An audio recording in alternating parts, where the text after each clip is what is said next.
Trump threatens to invoke Insurrection Act as protests escalate in Minnesota. Minneapolis/Washington. U.S. President Donald Trump on Thursday threatened to invoke the Insurrection Act, a rarely used law that allows a president to deploy military forces on American soil, as protests in Minnesota intensified over federal immigration enforcement operations.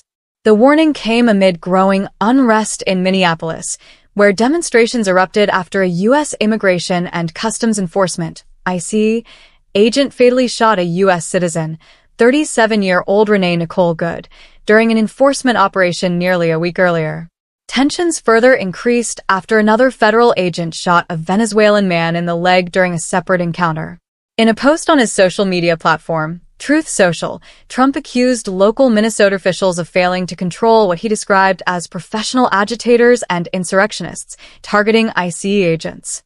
He said that if the state's Democratic leaders did not restore order, he would institute the Insurrection Act to end the unrest. The Trump administration has already deployed nearly 3,000 federal officers, including ICE and Department of Homeland Security (DHS) personnel, to Minneapolis as part of its immigration enforcement surge. Dressed in military-style gear and masks, these agents have confronted demonstrators, using tear gas and flashbangs to disperse crowds. Protests have often been loud and confrontational, with residents expressing anger not only at federal tactics, but also at broader immigration policy changes. Some demonstrators clashed directly with officers, and both arrests and allegations of excessive force have been reported. What the Insurrection Act means. The Insurrection Act of 1807 gives a U.S. president authority to send active-duty military forces into states without the governor's consent under specific conditions, such as to suppress insurrections or enforce federal law when local authorities cannot maintain order. It is an exception to the Posse Comitatus Act, which normally limits military involvement in civilian policing. Used only about 30 times in American history, most recently in 1992 during the Los Angeles riots, the Act's invocation would mark a significant escalation of federal power in a domestic law enforcement context. Minnesota officials have pushed back strongly against Trump's threat. Democratic leaders, including Governor Tim Walz and Attorney General Keith Ellison, have urged calm and criticized the federal presence. Ellison has said he would take legal action if troops were sent under the Insurrection Act.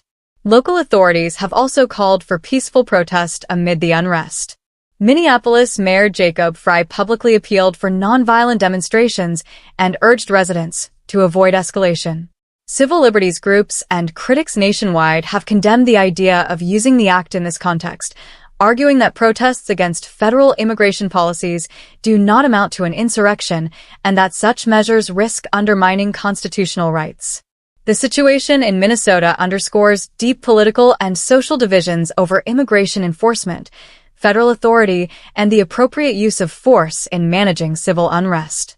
While Trump frames his stance as necessary to uphold the law, opponents see it as an excessive and dangerous expansion of executive power.